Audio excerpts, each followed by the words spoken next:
সালামু আলাইকুম। আমি নাইম দক্ষিণ কোরিয়া থেকে। ভিডিওর শুরুতেই বলে রাখি, বকাটকা বা যাদের মনের ক্ষোভ ঝাড়ার ইচ্ছা আছে তারা ভিডিওর শেষ পর্যায়ে এসে যেই অ্যাডভোকেট আছেন, অ্যাডভোকেট মিঠুন সাহা, যিনি বাংলাদেশ সুপ্রিম কোর্টের অ্যাডভোকেট, তাকে মন মতো আপনারা ঝাইড়া যায়েন। কারণ বাংলাদেশের প্রথম সারির গণমাধ্যমগুলো যখন নিউজটা করে আমাদের চোখ তখন আটকে যায় যে ডালিমের বিরুদ্ধে মামলা করার মতন এই দুঃসাহস কোথায় পেল অ্যাডভোকেট মিঠুন সাহা।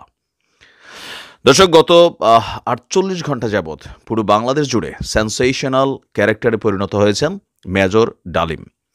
তার বক্তব্য নিয়ে চলছে আলোচনা সমালোচনা। এর মাঝখানে পত্রিকাগুলোতেও ডালিম খাবার উপকারিতা নিয়ে নিউজ করা হচ্ছে আর মানুষ হাহার এক দিচ্ছে। যাই হোক, আমাদের আলোচনার বিষয় অ্যাডভোকেট মিঠুন সাহা। হঠাৎ করেই সাপোর্টার্স অফ বাংলাদেশ আওয়ামী লীগ এরকম অফিসিয়াল গ্রুপ পেজ বিভিন্ন জায়গা থেকে মেজর ডালিমের ইস্যুটা যখন মার্কেট গরম রাখছে, তখনই আমরা দেখলাম যে ডালিমের বিরুদ্ধে মামলার প্রস্তুতি নিচ্ছেন একজন অ্যাডভোকেট সুপ্রিম কোর্টের মিঠুন সাহা। তো কেন আসলে তিনি মামলা করবেন, এই ডালিম আসলে কি করছে, আসুন দেখি। মিঠুন সাহার একটা ভিডিও বক্তব্য মিডিয়াতে ভাইরাল। তো প্রথমে তিনি এই ভিডিওটা একটু রহস্য করেছেন, যেমনটা আমরাও করছি। বললাম না, শেষে গিয়ে বকাটকা যা দেওয়ার মিঠুন সাহারে দিয়েন। মিঠুন সাহা বলছে, আমি সিদ্ধান্ত নিয়েছি ডালিমের বিরুদ্ধে মামলা করব। ডালিম যেটা বলেছে এটা সে সঠিক বলেনি।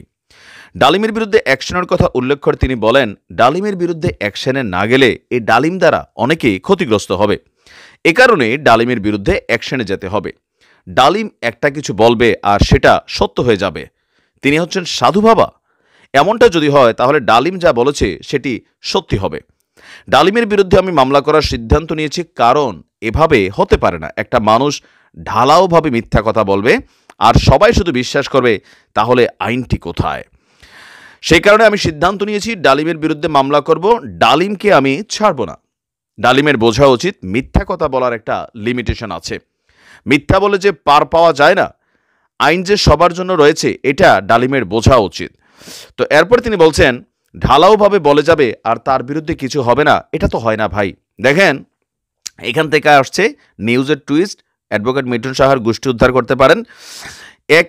আমার এক মেয়ে মক্কেল আছে যার স্বামীর নাম আব্দুল ডালিম। আপনাদের মতন আমিও নিউজটা পড়া এই পর্যন্ত আইসা আমিও ভাবছিলাম মেজর ডালিম। টুইস্ট হচ্ছে এখান থেকে। তারপর সে লিখছে যে সেই আব্দুল ডালিম বলতেছে যে আমি আমার বউকে লুকিয়ে গোপনে বিয়ে করিনি, অথচ আব্দুল ডালিম যে আরেকটি বিয়ে করেছে সেটির কাবিননামা আমাদের কাছে রয়েছে। যেহেতু কাবিননামাটা আছে, তার মানে এটি সত্য যে সে বিবাহ করেছে। আর বউ বর্তমান থাকা অবস্থা আব্দুল ডালিম আরেকটি বিবাহ করেছে।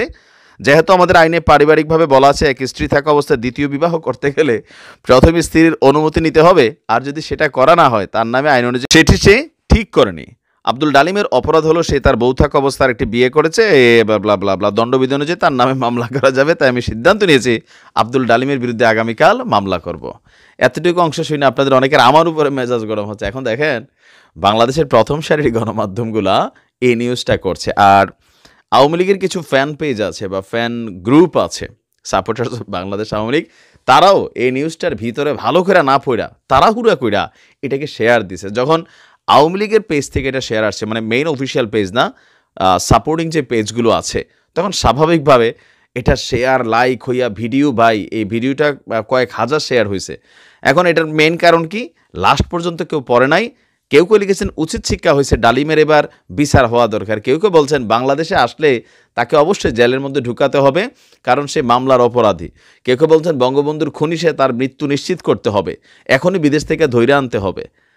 মানে পুরোটা ভিডিও না দেখা নিশ্চয়ই আমার ভিডিওতে অনেকে প্রথমে কমেন্ট করছেন, অনেকে আমারও বকাটকা দিচ্ছেন। দেখেন, আমার দোষ নাই ভাই।